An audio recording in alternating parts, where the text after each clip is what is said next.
Gujarat Titans తో జరిగిన eliminator match లో ముంబై ఇండియన్స్ విజయం సాధించినప్పటికీ స్టార్ బ్యాటర్ రోహిత్ శర్మ ఓ విషయంలో అసంతృప్తి వ్యక్తం చేశాడు. మ్యాచ్ అనంతరం రోహిత్ మాట్లాడుతూ తాను ఇంకా కొన్ని పనులు చేసి ఉండాల్సిందని, అలా జరిగి ఉంటే ఫలితం మరింత సంతృప్తికరంగా ఉండేదని వ్యాఖ్యానించాడు. సాధారణంగా ఒక జట్టు విజయం సాధిస్తే ఆటగాళ్లంతా ఆనందంలో తేలియాడతారు.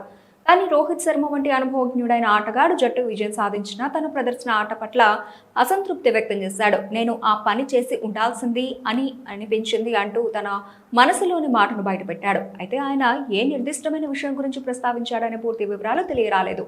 బహుశా వ్యక్తిగత ప్రదర్శనలోనో లేదా జట్టు వ్యూహాల అమల్లోనో ఏదైనా లోపం జరిగిందని ఆయన భావించి ఉండవచ్చునని చెబుతున్నారు.